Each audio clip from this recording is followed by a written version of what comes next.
Tabletop Stimulator. Welcome to Tabletop Stimulator. Welcome. Shawn. I'm Jim. I'm Dan. Brilliant. Leviathan, how long did it take you to sell out? 7 minutes.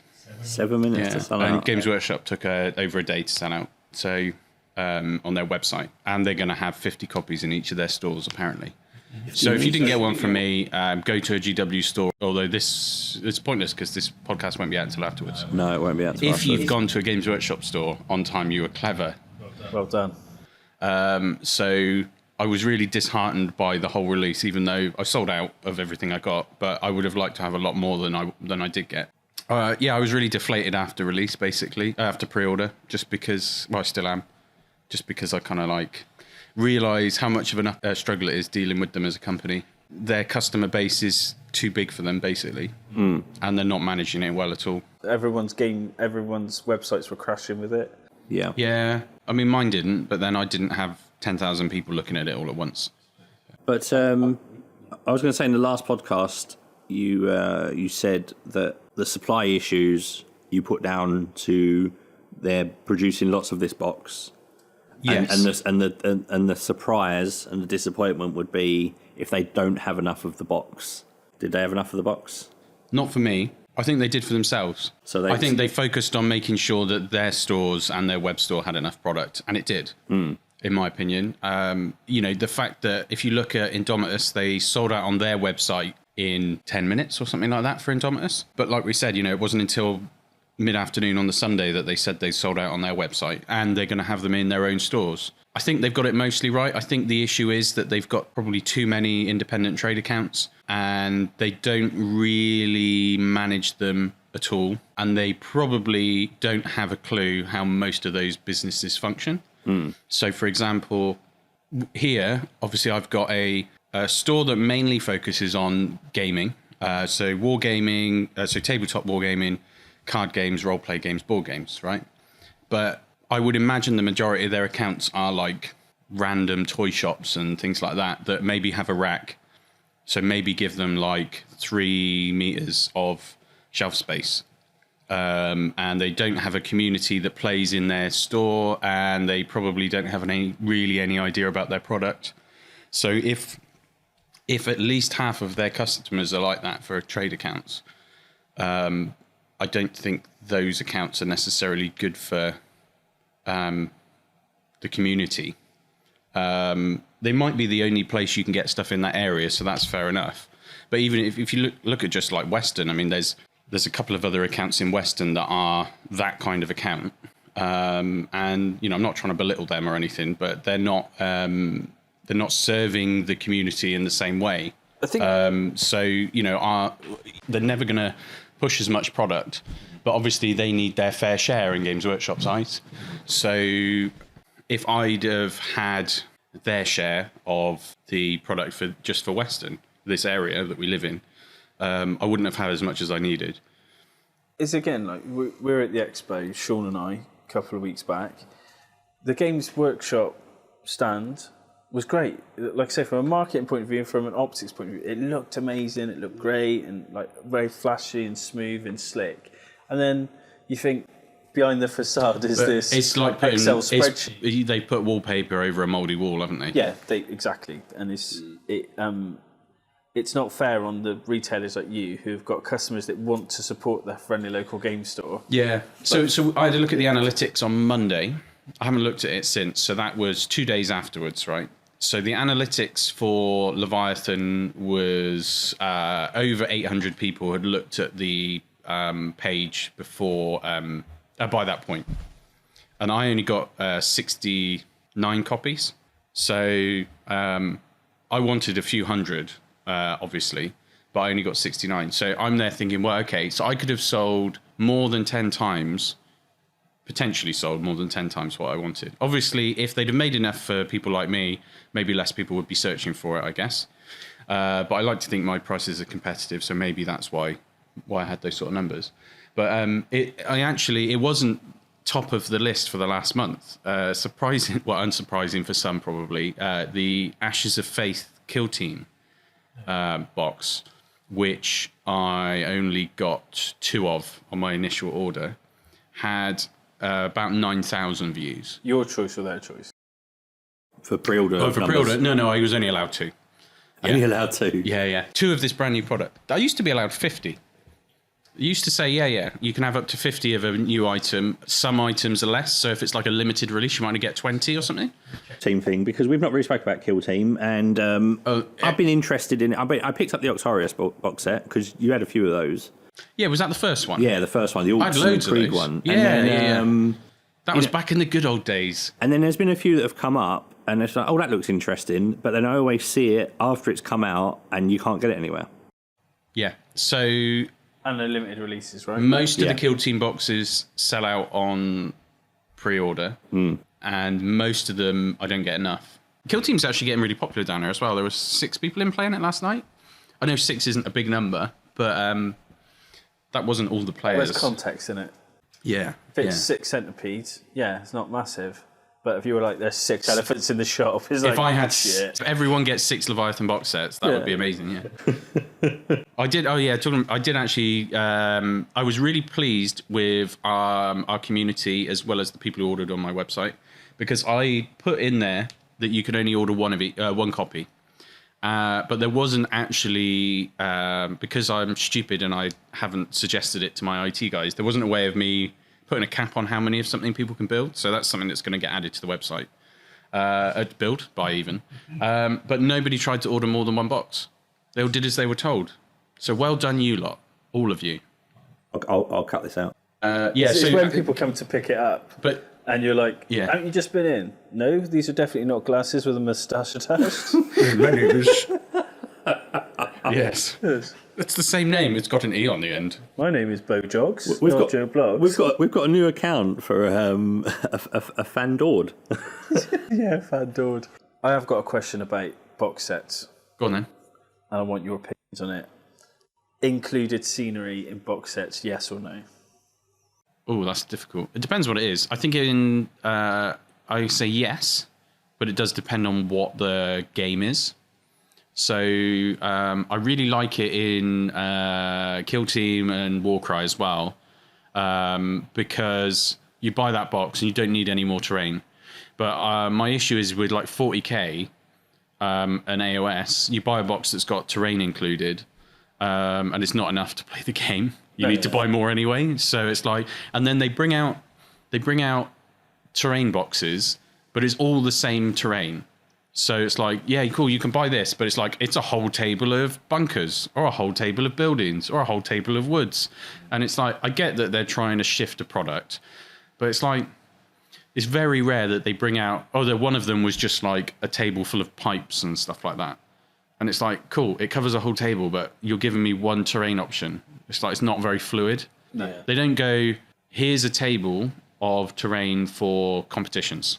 That would be good. That would be a better way of doing it. So you've got a mixture of stuff. And stuff that matches the book, right? The tournament. And they're overpriced. I mean, they should look to not really make much of a profit on their terrain, in my opinion, especially in the big boxes like that, the multi-buy boxes, because people just go and buy MDF crap. I hate the MDF stuff. It's awful.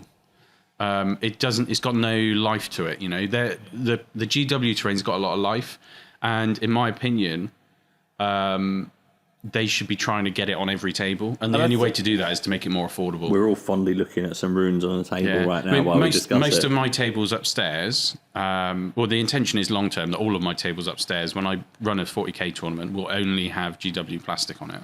But I'm most of the way there now. Right? And they're good sculpts. I like them. Fantastic. Like you said, though, they're slightly overpriced for what they are. It would be good if they brought out in these box sets, because I'm not a fan of terrain in box sets. I think it's a cheap option. And it feels to me like they're getting rid of, we've got loads of this stuff, let's put it in a box set. I don't think it puts me off a box set. The reason I like the Warcry and the Kill Team ones is because they're normally bringing out new terrain. That makes sense. So that Warcry one. Those ones I like. I forget the name of the last big box set with all the stuff in the trees. It's got the pyramid in it. Yeah. And they've got the extra, you've got the rules for that terrain. Yeah. I think with the terrain that comes with it. Granted, I appreciate it's probably difficult to have it pre-built, right? The box becomes huge. But it could be pre-painted. Ooh. Because it would be easier. You just stick it together and off you go, right? Because they could make it push fit, so you can collapse it all down and pack it away again. Pre-painted product has been tried a few times by various companies, and it never really works because you can't charge enough for it. So you either do charge what it's worth, and then people don't really want to pay it because they're like, I'll just do it myself. There's quite a few games that have done it. I'm looking at this ruin here. There's a lot of detail. There's 2 statues outside. There's little skulls. There's the pipes. There's the actual windows themselves. There's all this extra detail, the cracks and it's great. But we've spent hours painting some of this stuff, even just Aidan spent hours painting that piece. Yeah, he did literally spend hours painting the gold trim, and it looks fantastic. It does, yeah. However, it's easy to overlook it because it's just that bit of terrain that you're either on or going through or past or hiding behind. Not a lot of people stop to take a look at it and go, actually, this is really good. The Warcry terrain was fantastic. I loved it. I thought it looked great. Yeah, there's a lot of life to it. It looked really cool. But I mean, the big problem, my big problem with the AOS terrain is that the rules for it are garbage. I think, yeah. I mean, like when I play Bolt Action, if I'm playing a proper game, I always try and make a table that's like heavy with scenery and it looks like a real place. Yeah, but you can't really. Always a lot of fun. None of the tables I've ever done for 40k have ever looked real.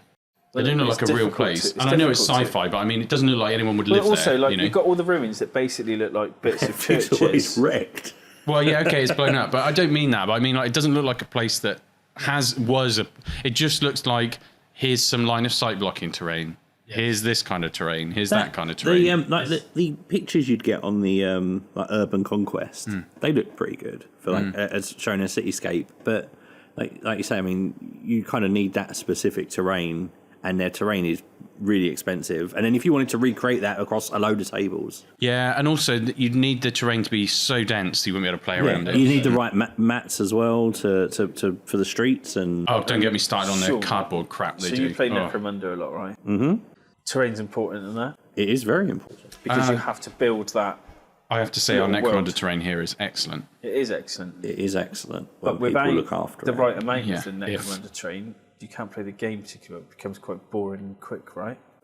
Yeah. So you have 2 options. You can either build a very sort of dense platforms and all that sort of thing, or you can do the tunnels. So you put all walls in, so you keep it just on a flat plane, but there's lots of movement around that side of things. But every box that they release always comes with a couple of sprues of things that you can use as like line of sight blocking in that game. It doesn't boost your save to stand behind terrain. It reduces the chance your opponent can hit you. And it works really well. And obviously there's rules. They're very specific about the rules of the terrain, which I know they're not in 40k. The thing that annoys me with Necromunda side of things is every now and then they'll release something special, like the Badlands and stuff like that, and then it'll be a very limited release, and then it becomes ridiculous. And scalping wasn't as big an issue when Badlands was out, but the people that have it now sell it for ridiculous prices. Yeah. And it's like, why did that have to be a limited release? Because it was a fun set of rules where the terrain could really introduce stuff in now. Did they match the release of the terrain box with the amount of books they'll sell? The rules go with it, or is it all in one box and that's it? It's the same place you can get it. Normally they release the books separately afterwards.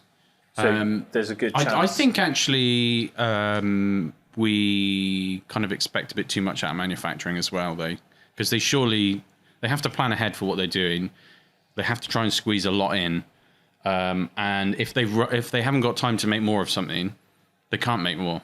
And I think the issue then is that they need to expand on their manufacturing. But so my question is, if as a tournament organizer, if Games Workshop turned around and was like, here's a standard box of terrain for a table, and here are all the layouts we'd expect for each mission. Yeah. Do you buy it? Is that helpful? Or if it's their terrain? And it's pre-painted. It's pre-painted? And you just have to put it together. Oh, 100% I'd buy that. Or it depends on the paint job. I might have to finish it off because they're a bit lazy a lot of the time. Okay, but I mean, that's a sensible thing to do, right? So as a tournament organizer, it takes that stress. I think I'd do a combination of making what terrain I've got fit that and then filling out the rest of the tables with their boxes. Would you prefer, if they did that option, would you prefer it if it arrived, you had to assemble it, but it was already primed? Yeah, pre-primed is, yeah. Or like a coloured plastic or something? Yeah. Oh, well, like the old Space Crusade and Hero Quest and stuff. This is all your yellow Imperial Fist terrain. This is all your Ultramarine terrain. But like, if they match, do you know what? I don't think they'd ever do pre-painted. I think they might do a here's a selection of terrain sort of stuff. I think the issue though is that I might look at that pile of terrain and go, that is crap. There's not enough on the table. There's not enough line of sight blocking stuff and all that kind of thing. But it would be interesting to see what they feel is a good amount of terrain for a table. Because this is the interesting thing, right? You look at the way that different people play the game and you watch and you go, right, so you've got loads of terrain on there. And other people have got very little terrain because they just want to go and fight each other. Or some people put all the big buildings in the corners so that the middle of the table is like 2 foot of open space. You need to look at who's playing to see, is this people that just wanted to get on with the game, or is this people that thought, my opponent doesn't really think about the terrain, they're trusting me, and I've set this up so that I can shoot the fuck out of them straight away. No comment on some of the people that come in here, but yeah. I think at least they should tell you where to put big pieces of terrain, small pieces of terrain, and stuff like that. So do we think terrain is possibly one of the reasons why vehicles haven't been as popular? Oh, don't get me started. It's time to get Jim started. Well, guess what hasn't got fly? The Space Marine vehicles. Again? Stuart, I think it was that I called you out last time. I'm coming for you. We're coming up to Warhammer World. You better be in Bugman's because I'm going to have it out. I do not understand why floating Space Marine vehicles, grab vehicles, do not have the fly keyword. They use the same technology as the land speeders and the storm speeders and all of that. That's grav technology. They've got the fly keyword. And the hovercraft that goes across to France, same technology. Yeah, the hovercraft that goes across to France is the same anti-grav technology. Yeah. So, I'm going to take over as presenter. Oh, are you? Yeah. Brilliant. Because I don't talk enough. No. So, guys, you went to... I will present.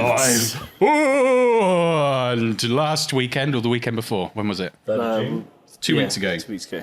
Yeah, it was pretty smooth, actually. Actually, even getting the queue for the tickets was pretty quick. Yeah. Because people complained about I did at that point, you needed the toilet. I really did. I did the wait in for the tickets, and you just walked around the front and picked it up. Did you go in through the main entrance?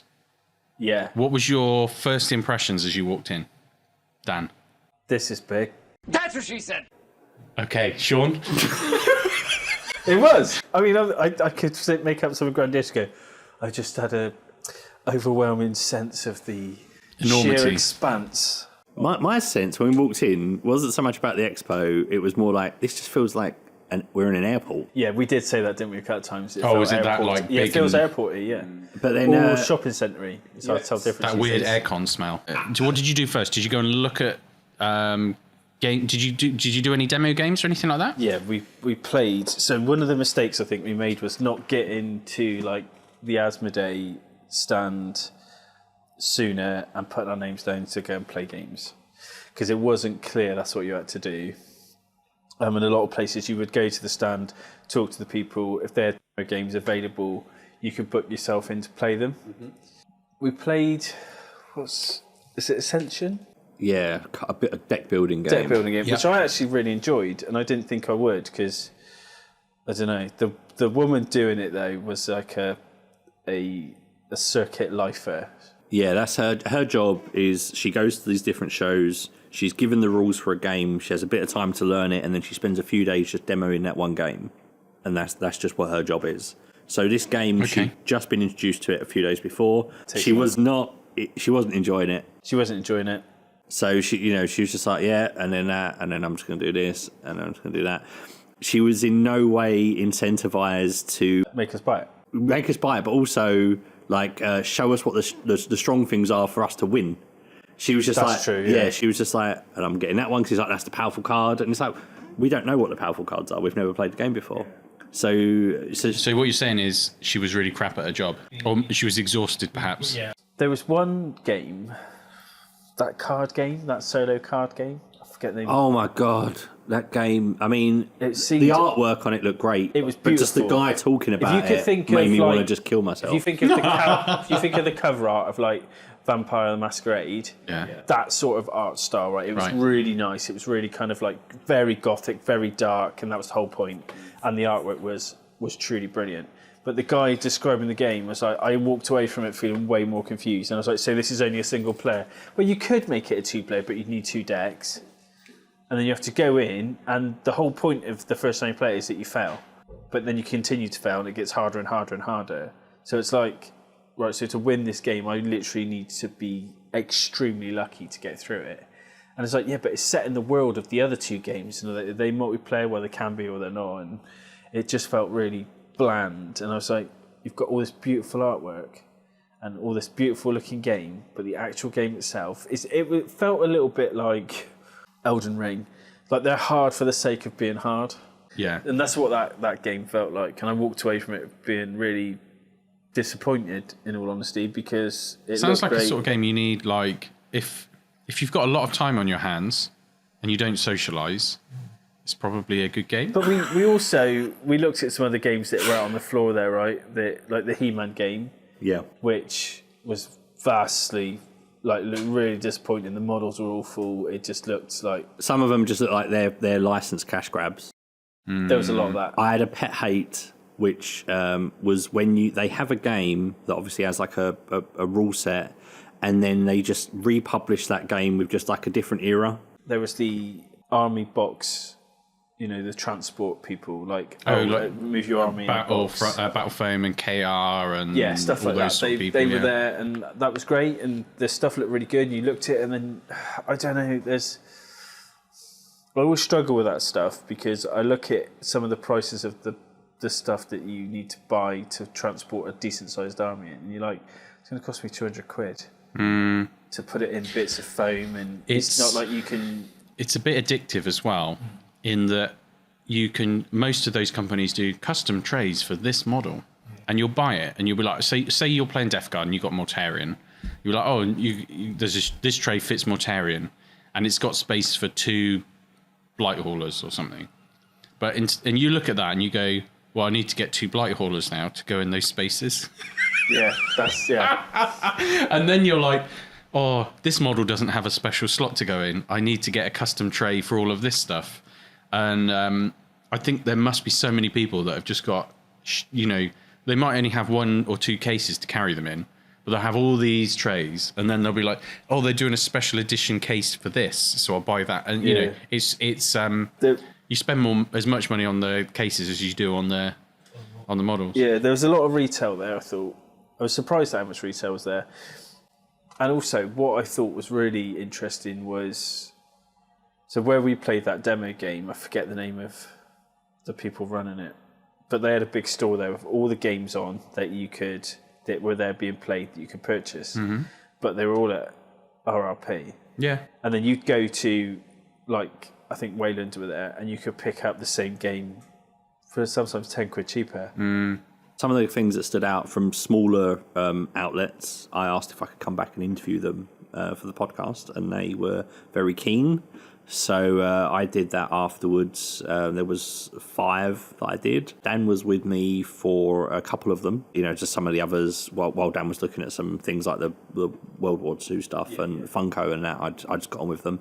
But I did want to discuss some of what your impressions of some of the games. I want to say that anybody that was there and they've made their game, like, hats off to you. Obviously, you've done a great job and getting it that far.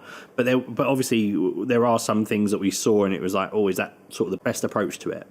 So while we might critique... It's not a put down, it's just it's an observation that you can improve on this. Yes, exactly. 100%. So I spoke to a guy that was doing that did a D&D game. He was releasing it. He was giving it out for free because he'd been paid to make it in collaboration with a film that they were showing at the NEC. Cool. He's been making D&D stuff since the 70s. There was guys that did a Reliloquy. Yeah, Reliloquy. Yep. So we'll talk a bit about those because me and Dan had some thoughts about them. There was so they were from the UK. There was some guys from Slovenia that had done a like a Warcry kind of that game, right? So the thing that really stood out for me and really caught the eye was the box art and the miniatures were absolutely out of this They were world. really great. They were like top shelf. Totally understand why some people will pay what they pay on Kickstarter for these things. They looked absolutely stunning. There was the Civilizations at War. War of Civilizations, which was the game from India. And then there was a new company called Fox Studios, and they made digital assets, so songs and maps and things that people could buy. So it was a range of different people that I spoke to. The Fox Studio stuff was fun, and I listened to the interview for that. D&D stuff was fine. Obviously, we don't play D&D ourselves, so but the guy was really friendly and the game rules were free, right? That was free. The whole point. Yeah, exactly. It was given to people. So I wanted to talk about the free board games. Okay. Right. So the Civilizations at War, the one from India. Beautiful game. It looked really nice. It was hexagonal tiles, but they were kind of already set in some formations that you could fit together. Like Catan, or yeah, it was a 4X game. It was a bigger map than Catan because that's obviously that's just a small square, and it was kind of trying to capture. It kind of had that sort of like Civ feel to it. It seemed like there was a lot more based about warfare on now.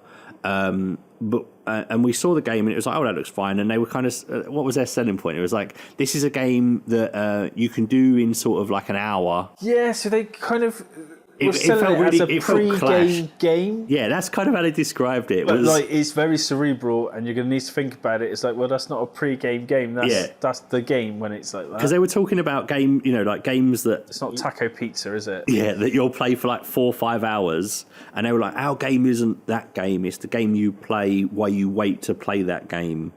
And it was like, what?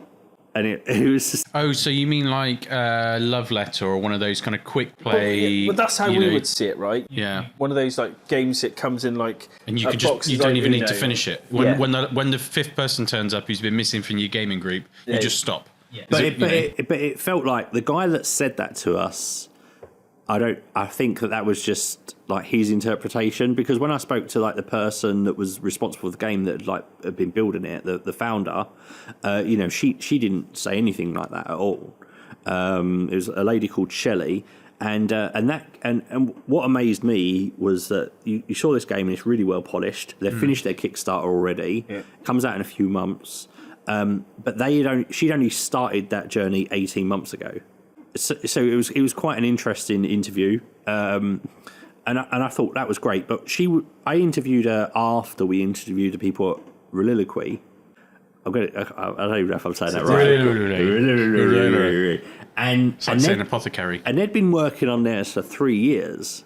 Yeah, they'd done a lot of the models look good because they were sculptors first. I think the main guy was a sculptor, and then. Like so is this the Warcry-esque sort of game? Yeah, we kind of came away from it with a lot more questions because I'd spoken to the guy doing the app and the web development, and I'd spoken to the other guy that was doing the lore, the novel, doing the lore and the novel to go with it, and Shawn spoke to the guy that was kind of like it started it. When I spoke to him, the web guy, I'd said about so obviously you're doing an app with it. I've played a couple of games with apps, i.e. Descent, and it's got the background music on it, and there's a bit of voice acting. And I know Gloomhaven, you can download the entire pack to have the whole thing voice acted. Any thoughts on that? I hadn't really thought about music, haven't really thought about that. And I was just like, okay. So they were several years into the journey. Should connect him up with Fox Studios. Yes. But because I thought the game, when we just looked at the game, it looked really nice. It had very like a Warhammer Fantasies feel to it, which they were honest that they were inspired by. They said it was the inspiration behind it. And this is the Reliquary. Yeah, Reliquary. Reliquary. It was a game. It kind of had two elements. Name change. Yeah, it had. So they said in the box, because it isn't up for Kickstarter yet. I think it doesn't go up till October. So in the box you had two factions, humans and undead. These little tiny, like 1-inch hexagonal tiles, and they linked together to make a campaign map. So you had the campaign element with the little tiny hex tiles, and then you had all the models to play the battles. And they said, if multiple people bought it, they can link their tiles to your tiles. The app keeps track of it, and then you've got part of the deal with it as well. And I think this is where they plan on making the money. In all honesty, the STLs, they want you to 3D print the stuff yourself.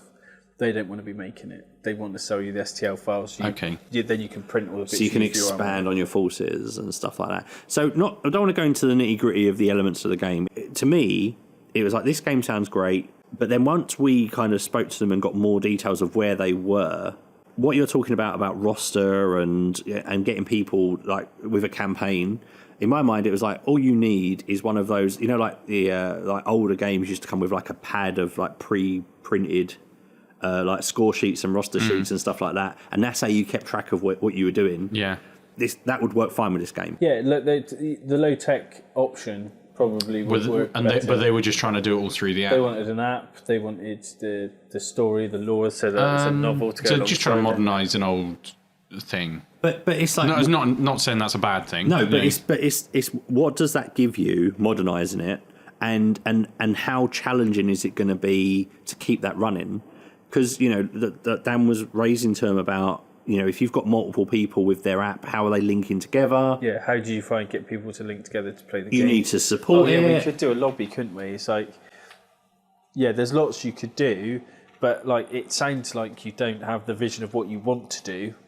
And you're a couple of months from going to Kickstarter. In October, you're going to Kickstarter. It sounds like the app is probably the most, when I say the most important part, if that bit isn't fleshed out enough yet, they might struggle. I think you drop the app and you've got a really good basis for a game there. Like it is a it bit feels of a like USP, putting the app enough. in for the sake of putting the app in. If I was them, it would be that I'm going to make a low tech game, and I'm going to put in as maybe within Kickstarter as like an extended goal to say we will, if we get to this goal, we'll invest into getting an app done. So some of the stuff you can do low tech, you can then do with an app. Yeah, so but don't make it a fundamental part of the game. To fund it, they need 50 grand or 100 grand or whatever they need. Yeah. If they get to $250,000, they might have a basic app. Like the guy that they've got who's doing the app, like one of the founders, you're like, great, he can lead that, but he can go to they can pay a team of people that are experienced building apps, and he can like project manage the vision for it. But you get the people that are just going to do the work. Experts, Yeah. Because all these people have day jobs as well. Yeah. So, they're not, this isn't their only thing, because this is their launch game. But they need to get it right then if they want it to turn into their full-time job. On to the third game. Oh, game number 3. That game beautiful. Looked really good. And they had 2 games. They had that game that they'd already released, which was like a skirmish game. Right.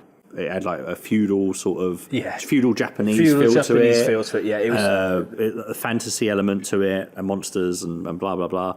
And then, but they were advertising their new Kickstarter for a game in the same universe, but it's a PvE dungeon crawler. But what really stood out to me from talking to the guy, one of their focuses was that the characters between both games you can use in both games. Yeah, so they balanced the world so you could. Right. Okay. A bit like taking Warcry models, Sigma models into Warcry. So the new game that's coming out is essentially not only a game in itself, it's injecting new characters into the previous game. Yeah.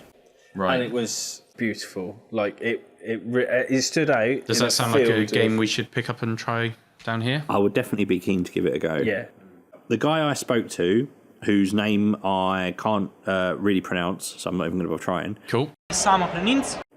He'd been brought in just to try and break the game, so that they. Yeah. Cool. I like that. And that's that. Pick fault with it. Yeah. And then he he's a playtester basically. Desperately tried to break it. Yeah. But he was a really nice guy as well. People that had been doing it before that had these kind of ideas for years, but were obviously aware that what they thought would work might not actually work when it goes out there. Yeah, I get that. And just like in my big Crusade game we talked about in the previous episode. Yeah.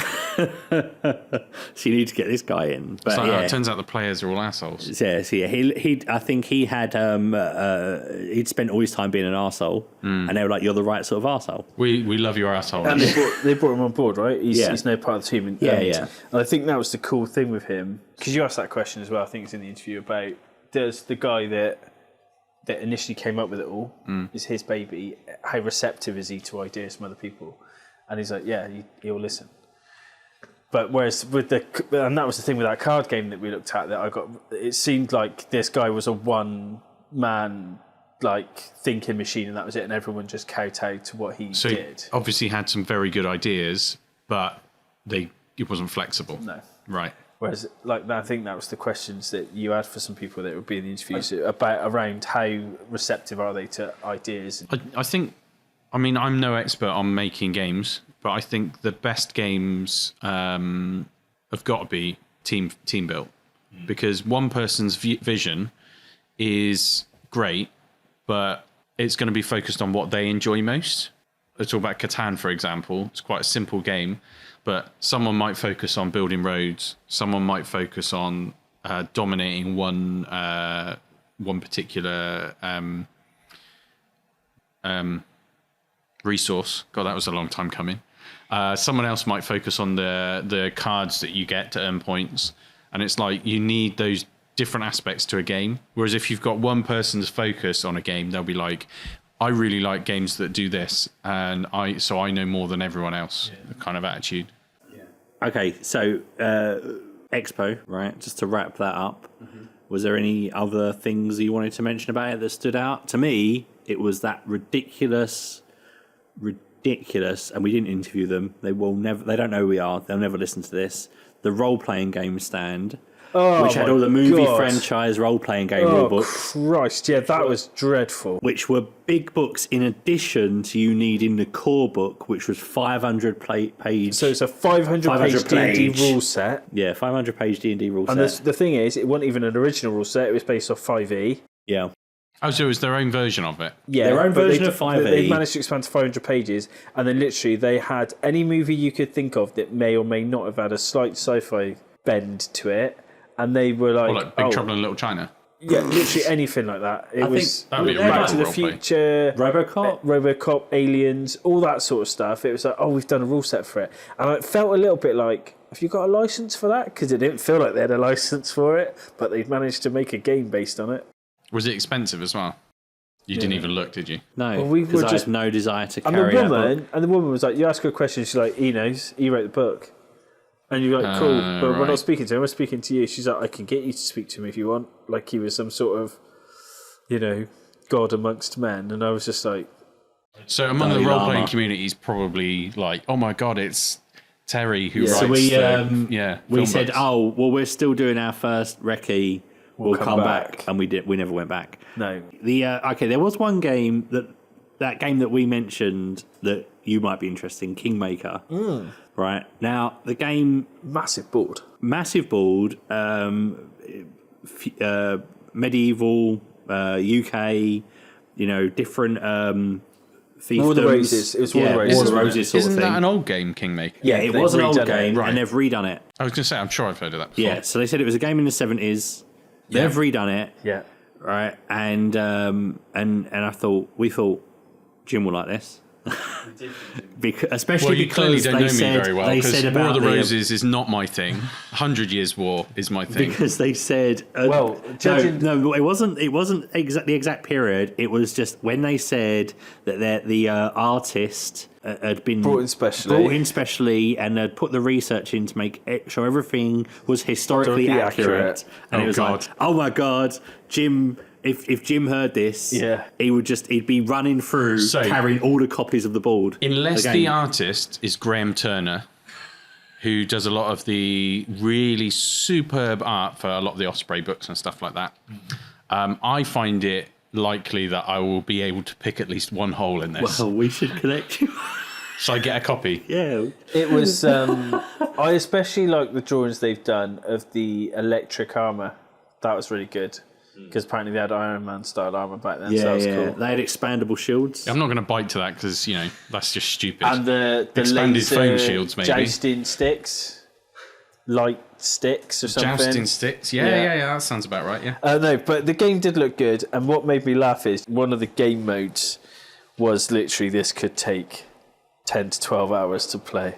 I was three game modes. They said there was 4 in a box, but I only really heard 3. Yeah. Original rules takes as long as 100 Years' War. Yeah. New edition rules streamlined to 5-6 hours, and then solo rules. You can play it on your own. Oh, super! Because no one's going to want to play it with me because I ruined 2 it. hours. Yeah, I think the winner was the first person to be buried under a disabled parking bay, right? That is War of the Roses. Well done. I feel like maybe your partner should get to listen to the unedited podcast so she knows who she's living with. She knows. Yeah, I suppose you couldn't filter it all day. Yeah. She listens to you in your sleep. Just before I left this morning, she said something to me. I said, "What if they're the last words you ever say to me?" I said, "I'll have to You're a sick bastard. yeah, let Shawn and Jim know that if you've got all my models for bolt action and stuff." And she was like, "Yeah, I'll keep one of them." She said, "They can have the rest." I was like, "But they're going to invite you down and play, and you'll have memorial games." And she's like, "No, I'll keep one of your models. The rest to go in." And I was like, "Cool." We're not that organised. So it'll be she'll keep one bolt action model, fellas, and the rest is Jim. You'll have to get rid of. Oh, I've got a bin.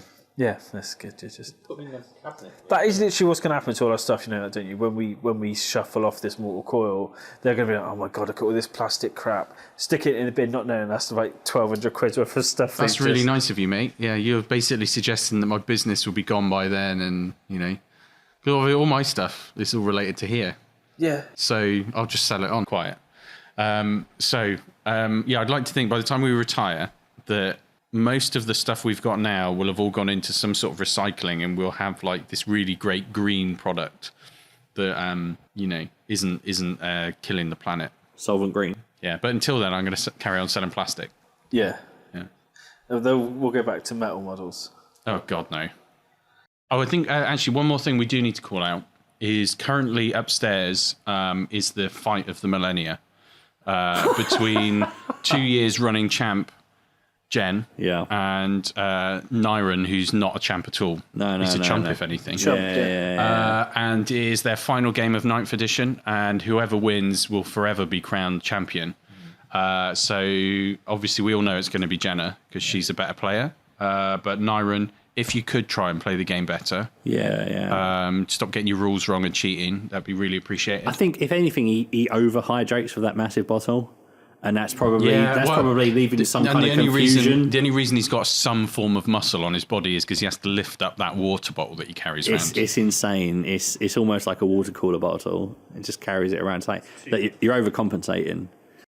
So next time Leviathan would have dropped, we do need to talk about it. Hopefully you're reinvigorated once it's all out. And then we can talk about how shit it is, or how great it is, or whatever, or just at least how the community is finding it. Okay, so we'll talk a bit about that. It would be nice in the long run to maybe not talk about 40k every single episode, but I think it is superbly relevant at the moment. Yeah, it is. I am going to try and, in a few months' time, see if I can get follow-up interviews with the people I spoke about as well, to see how their projects have progressed.